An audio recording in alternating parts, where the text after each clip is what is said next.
Doctor Anil Karampudi, consultant orthopaedic surgeon. ఈరోజు మనం osteoarthritis గురించి తెలుసుకుందాము. ఆస్టియోఆర్థరైటిస్ అంటే ఈ మోకాల అరుగుదల అంటాము, భుజ అరుగుదల అంటాము. ఓకే, సో దీనికి కారణాలు ఏంటి అంటే దీనికి చాలా కారణాలు ఉంటాయి. మెయిన్గా సెనల్ ఆస్టియోఆర్థరైటిస్ అంటాం, అంటే ఏజ్ వల్ల, వయసు పెరగడం వల్ల వస్తుంది. ఈ 45 years అబవ్ ఉన్న వాళ్ళకి స్టార్ట్ అవుతుంది. ఏజ్ పెరుగుతున్న కొద్దీ దీని స్టేజ్ కూడా పెరుగుతుంటుంది.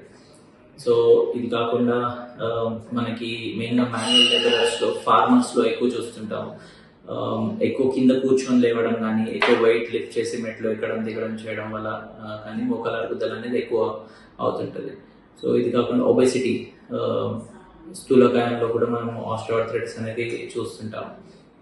ఇది కాకుండా ఇంకా సెకండరీ ఆస్టియోఆర్థరైటిస్ అంటాం, అంటే వేరే అదర్ కాజెస్ వల్ల, అంటే ప్రీవియస్గా ఫ్రాక్చర్స్ అవ్వడం, మోకాల్లో ఫ్రాక్చర్స్ అవ్వడం వల్ల, మోకాల్ జాయింట్ షేప్ అవ్వడం వల్ల మనకు ఆస్టియోఆర్థరైటిస్ వస్తుంది ఫ్యూచర్లో. సో దీన్ని సెకండరీ ఆస్టియోఆర్థరైటిస్ అంటాం. సో దీన్ని మనం ఎలా గుర్తుపడతాము ఆస్టియోఆర్థరైటిస్ని అంటే, సింపుల్ ఎక్స్రే, స్టాండింగ్ ఎక్స్రే తీసుకుంటాము, నిల్చొని ఎక్స్రే తీసుకుంటాము. నిల్చొని ఎక్స్రే తీసుకున్నప్పుడు మనకి గ్యాప్, మోకాల్లో జాయింట్లో గ్యాప్ అనేది ఎంత తగ్గింది అనే దాన్ని బట్టి మనం స్టేజింగ్ చేస్తాం. 4 స్టేజ్లు ఉంటుంది ఇందులో. సో మొదటి 2 స్టేజ్లలో జనరలీ మనము మెడికేషన్ యూజ్ చేస్తాము. ఈ కుజ్జు రావడానికి కొన్ని టాబ్లెట్స్ యూజ్ చేస్తాము. అది కాకుండా లైఫ్ స్టైల్ మాడిఫికేషన్ అని చేస్తాం. లైఫ్ స్టైల్ మాడిఫికేషన్ అంటే ఈ కింద కూర్చోకపోవడము, మెట్లు ఎక్కడం దిగడం అవాయిడ్ చేయడము, ఓకే, వెస్ట్రన్ బాత్రూమే యూజ్ చేయడం, ఇండియన్ బాత్రూమ్ అవాయిడ్ చేయడము, ఓకే, అండ్ డైలీ వాకింగ్ కంపల్సరీగా చేయాల్సి వస్తుంది.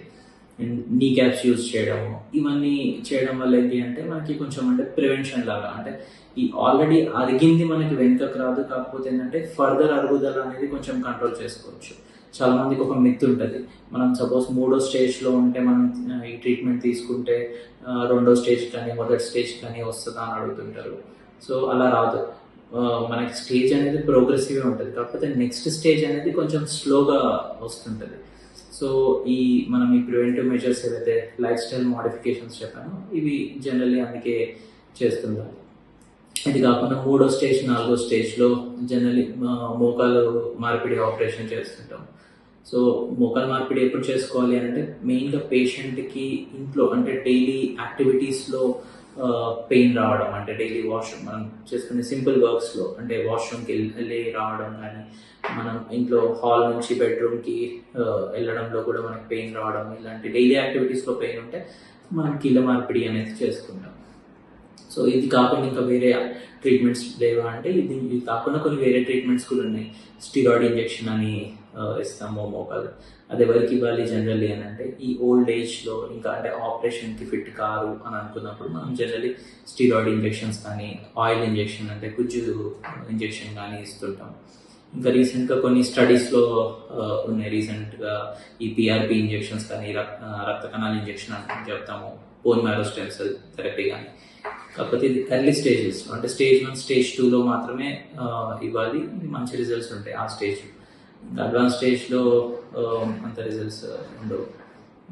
ఇంకా ఓకే, మోకాలు మార్పిడి కాకుండా ఇంకా వేరే ఆల్టర్నేట్ ట్రీట్మెంట్స్ ఏమైనా ఉన్నాయా దీనికి అని అంటే, మోకాలు మార్పిడికి ఆల్టర్నేట్ ఏం లేదు. కాకపోతే అడ్వాన్స్ స్టేజ్లో ఒకవేళ పేషెంట్ ఫిట్ లేరు సర్జరీకి, అదర్ కోమార్బిడిటీస్ అంటే బీపీ, షుగర్, హార్ట్ డిజీజెస్, ఇలాంటి కిడ్నీ ఫెయిల్యూర్, ఇలాంటి కండిషన్స్ ఉన్నప్పుడు ఆపరేషన్ చేయలేము. కాబట్టి వాళ్ళలో కొన్ని ఆల్టర్నేట్ ట్రీట్మెంట్స్ ఏంటి అంటే, రేడియో ఫ్రీక్వెన్సీ అబ్లేషన్ అని చేస్తాం. రేడియో ఫ్రీక్వెన్సీ అబ్లేషన్ అంటే ఏంటి అంటే, మోకాల అరుగుదల వచ్చినప్పుడు దానివల్ల వచ్చే నొప్పి కాజ్ చేసే నరాలు ఏవైతే ఉంటాయో, మోకాల్లో 4 నరాలు అలా ఉంటాయి. ఆ 4 నర్వ్స్ని, అందులో 3 నర్వ్స్ని మనం రేడియో ఫ్రీక్వెన్సీ అబ్లేషన్తో, అంటే రేడియో వేవ్స్ పాస్ చేసి, కూల్డ్ రేడియో వేవ్స్ పాస్ చేసి దాన్ని చల్లబరుస్తాం.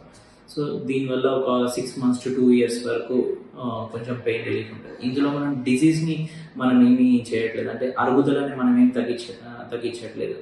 ఓన్లీ అరుగుదల వల్ల వచ్చే నొప్పిని మాత్రం మనము బ్లాక్ చేస్తున్నాం. కాబట్టి ఇది పర్మనెంట్ సొల్యూషన్ కాదు, ఎవ్రీ 2 yearsకి మళ్ళీ తీసుకోవాల్సి వస్తుంది. So permanent solution knee replacement. So ఇలా వేరియస్ ట్రీట్మెంట్స్ ఉన్నాయి. ఇంకా మీకు ఫర్దర్ డౌట్స్ ఏమైనా ఉన్నాయంటే మీరు నియర్ బై ఆర్థోపెడిక్ సర్జన్ని కన్సల్ట్ చేయొచ్చు.